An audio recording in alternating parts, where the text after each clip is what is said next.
बिस्मिल्लाहिर्रहमानिर्रहीम। अस्सलामु अलैकुम। सऊदी अरब की मॉनिटरी अथॉरिटी की जानिब से एक खुशखबरी है गैर मुल्कियों के लिए। चंद दिन पहले उन पर कुछ पाबंदियां लगाई गई थीं। लिमिट कर दिया गया था, पैसे ट्रांसफ़र करने की हद मुकर्रर कर दी गई थी। उसके अलावा ऑनलाइन अकाउंट खुलवाने पर पाबंदी आयद कर दी गई थी।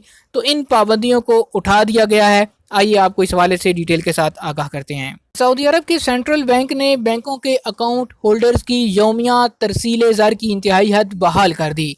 गुज़श्ता दिनों धोखाधही के वाक़यात बढ़ने और बाज़ अकाउंट्स होल्डर की जानब से कोताही पर डेली की लिमिट लगा दी गई थी। उस मखसूस लिमिट में ही आप एक अकाउंट से दूसरे अकाउंट में रकम ट्रांसफ़र कर सकते थे, लेकिन अब उसकी इंतहाई हद को ख़त्म कर दिया गया है। अब आप अनलिमिटेड रकम एक अकाउंट से दूसरे अकाउंट में तरसील कर सकते हैं। सामा ने कहा कि 7 अप्रैल 2022 से पहले रोज़ाना की बुनियाद पर अकाउंट होल्डर जितनी रकम ट्रांसफ़र कर सकते थे अब भी कर सकते हैं। इंतहाई हद में जो कमी की गई थी वो ख़त्म कर दी गई है। इसके अलावा अकाउंट होल्डर्स को ऑनलाइन अकाउंट खुलवाने की सहूलत भी बहाल कर दी गई है।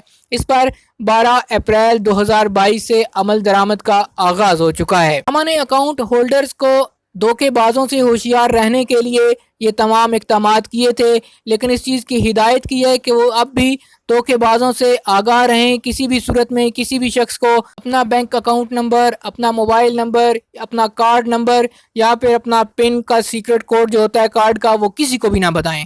मुख्तलिफ हवालों से आपको फेक कॉल्स की जाती हैं और कहा जाता है कि बैंक का नुमाइंदा बात कर रहा हूँ, आप अपनी मालूमात दें। तो आपने ऐसी किसी भी कॉल के जवाब में अपनी कोई भी मालूमात शेयर नहीं करनी, वरना आप भी अपने अकाउंट से हाथ धो बैठेंगे। उम्मीद करता हूँ ये वीडियो आपको पसंद आई होगी। इसको लाइक करें, शेयर करें और कमेंट करके अपनी राय से ज़रूर आगाह कीजिए।